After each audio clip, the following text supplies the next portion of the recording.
Everyone, this is Sumit Kumar. I hope आप लोग बहुत अच्छा होंगे और बहुत अच्छा मैथमेटिक्स कर रहे होंगे। ठीक है।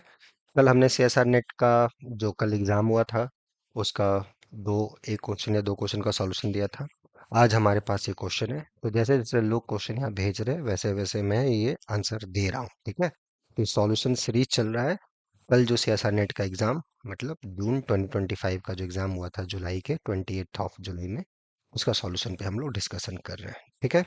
वीडियो को आगे बढ़ाएं, हम पहले ही बता दें कि जो लोगों का एग्जाम अच्छा गया बहुत अच्छा।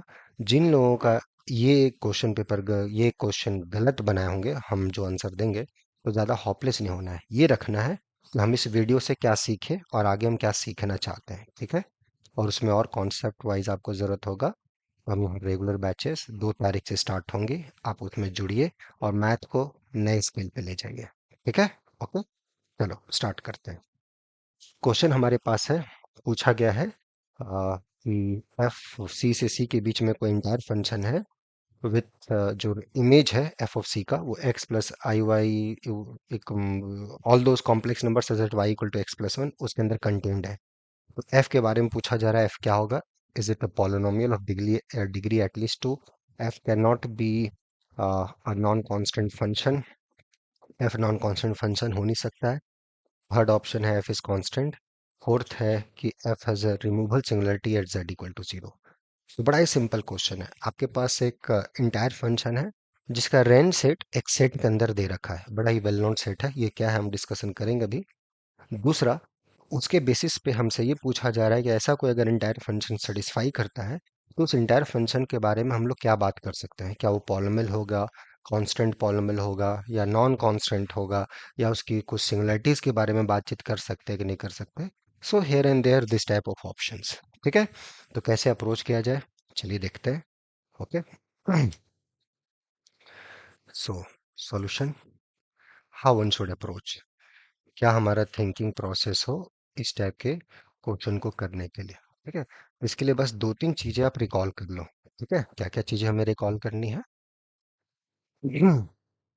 अगर हमारे पास कोई इंटायर फंक्शन है, if this is an entire. अच्छा, इंटायर का मतलब क्या हो गया? इंटायर का मतलब हो गया कि वेल ऐसा फंक्शन जो पूरे कॉम्प्लेक्स प्लेन में हॉलोमॉर्फिक हो। हॉलोमॉर्फिक क्या होता है? हॉलोमॉर्फिक का मतलब होता है कि फंक्शन को बोलेंगे किसी पॉइंट पे हॉलोमॉर्फिक अगर वहां पे वो डिफरेंशिएबल हो। ठीक है। ऐसा अगर कॉम्प्लेक्स के हर पॉइंट पे मेरा फंक्शन डिफरेंशिएबल हो जाए तो उसको हम बोलेंगे कि पूरे कॉम्प्लेक्स प्लेन में मेरा फंक्शन हॉलोमॉर्फिक। ठीक है। तो जैसा नाम वैसा काम। और इज दैट क्लियर? राइट। बहुत बढ़िया। तो यहाँ तक ये पार्ट आ गया। अब उसके बाद हम लोग देख सकते हैं कि इंटायर है।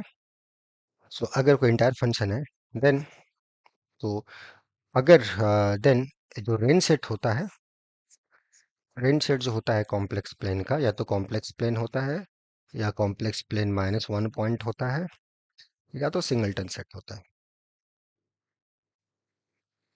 ठीक है। ऐसा होता है रेंज सेट। कोई भी इंटायर फंक्शन लेंगे उसका रेंज सेट ऐसा ही होता है। ठीक है। डब्ल्यू नॉट बिलोंग टू सी, या तो फुल कॉम्प्लेक्स प्लेन, इसको हम लोग बोलते हैं अपना लिटिल पिकार्ड्स थ्योरम। ठीक है। कोई अगर इंटायर फंक्शन है और उसके रेंज सेट में अगर कम से कम दो वैल्यूज नहीं है तो फंक्शन कांस्टेंट हो जाएगा। राइट। कोई भी इंटायर फंक्शन जो होता है max to max, non constant entire function max to max एक वैल्यू को छोड़ सकता है, या तो ये या तो नॉन कांस्टेंट होगा तो। राइट है। रियल जैसा नहीं है, रियल में ये सारी चीजें नहीं होती हैं। रियल में you can find lot of differential functions. वहाँ भी जो इंटायर फंक्शन होंगे जो कि आपका जो चाहे वैसा वैल्यू रख सकते हैं ऑफ कोर्स। कनेक्टेडनेस का यूज करके इंटरवल नॉन कांस्टेंट है तो इंटरवल आएगा ही। बट इट्स नॉट कि फुल स्पेस होना चाहिए, full space minus one point होना चाहिए रियल के साथ। कॉम्प्लेक्स के साथ कुछ ऐसा ही होता है। और बड़ा मजेदार है ये सारी चीजें। जब ग्रेट पिकार्ड लिटिल पिकार्ड आप देखोगे, the way it approaches the problem, जैसे इसके डायरेक्शन में हम लोग प्रोसीड करते हैं, बहुत मजेदार है। ये मजा आप तभी ले पाओगे जब मैथ्स में आपको इंटरेस्ट हो। जस्ट टिक मारना है तो फिर वो मजा खत्म हो जाएगा। Okay. Now coming back to the problem, this only fact we are going to use this. यहाँ इंफॉर्मेशन क्या दिया है? सो गिवन हाइपोथेसिस है कि जो हमारा रेंज सेट है वो कंटेंट है इसके अंदर। राइट है। तो v is equal to u plus one इसके अंदर। तो इसको अगर आप w प्लेन में प्लॉट करोगे, what is this, y equal to x plus one, right है। So y equal to x plus one, so it's straight line. Slope जब x का वैल्यू 0 तो y का वैल्यू 1, और जब ये x minus one, so this is the line, this is the equation. u का value जब माइनस वन होगा, this, so this straight line. Actually जो इंटायर फंक्शन है उसका रेंज इस स्ट्रेट लाइन के अंदर लाई कर रहा है, राइट है। तो स्ट्रेट लाइन के अंदर अगर रेंज सेट लाई कर रहा है तो आप ही हमें बताओ कितने वैल्यू छूट रहे हैं। इसके इधर के सारे वैल्यू छूट गए और इसके इधर के सारे वैल्यू छूट गए, तो मोर देन 2 पॉइंट छूट गए, है ना। हमें तो वो थ्योरम बताता है कि अगर रेंज सेट में कम से कम 2 पॉइंट नहीं रहे तो फिर वो पूरा कांस्टेंट फंक्शन हो जाए। यहाँ 2 पॉइंट का, ये तो पूरा का पूरा जिल्ला गायब हो गया, ये तो पूरा पूरा स्टेट गायब हो गया, राइट। क्लियर हुआ। सो range set is contain only along this line. तो इससे क्या पता चला कि हमारा जो फंक्शन है वो कांस्टेंट होगा, राइट है, क्योंकि इंटायर आपने दे रखा है। सो F is constant.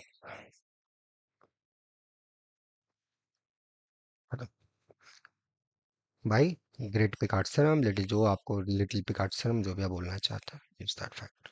So F is constant, इतना आसान क्वेश्चन है। F can not be constant function. F is a polynomial constant of degree at least 2. Of course, constant function is a polynomial, but you are demanding that degree should be at least 2. यही अगर degree less than equal to 2 होता तो सही हो जाता constant function, ठीक है। F has a removal singularity at Z equal to 0। अब यहाँ पे रिमूवल सिंगुलरिटी है, ठीक है। अब इसको सोचो, ये आपके लिए देता हूँ, सोचो, think about it, this exercise, what do you think. Okay, ये क्वेश्चन, ऐसे इस क्वेश्चंस को बनाना है। क्लियर हुआ। ओके। इसी टाइप का और भी क्वेश्चन जैसे आएगा, क्योंकि कल एग्जाम खत्म हुआ है 6 बजे शाम को। लोग बहुत दूर दूर तक ट्रैवल करने गए थे, लगभग 200 किलोमीटर, 100 किलोमीटर, सब थके हुए हैं। तो जैसे जो क्वेश्चन जिनको याद है वो लोग भेज रहे हैं, आराम से रिलैक्स होकर जैसे मिलेगा मैं देते जाऊंगा, आप भी रिलैक्स रहें। इंपॉर्टेंट ये है कि इस एग्जाम से आपको ये सीखना है कि आपने अपना बेस्ट दिया कि नहीं दिया। मैं ये हर बार हर स्टूडेंट से बोलता हूँ, आपका बेस्ट आना चाहिए, भले आप फेल हो चाहे पास हो, अलग सिनेरियो है। आपका बेस्ट निकल के एग्जाम में आना चाहिए। अगर वो बेस्ट नहीं निकल रहा है तो अपने आप से चीट करना बंद कर दो। डोंट चीट योरसेल्फ, है ना, कि अच्छा देख लेंगे अगला एग्जाम में। कुछ नहीं देख पाओगे, अगर खराब है स्थिति तो वो खराब ही होगा। इंपॉर्टेंट ये है कि उसको सुधार आप कैसे कर सकते हो। वो खुद से कर रहे हो, बहुत अच्छी बात है, मैं तो हर स्टूडेंट को बोलता हूँ खुद से करो। खुद से बावजूद भी ये प्रॉब्लम हो रही है, then look for a mentorship. जहाँ देखो, अगर लगता है यहाँ से हो सकता है, तो 2 अगस्त से बैचेस हैं, जुड़ के मैथ को नए स्केल पे ले जा सकते हो। और इस टाइप का और भी जो डीपली क्वेश्चंस इन्वॉल्व है वो और अच्छा हम लोग कर सकते हैं, ठीक है। बाकी आप लोग खुद समझदार है। मिलते हैं नेक्स्ट वीडियो में। Till then enjoy the subject, take care, bye.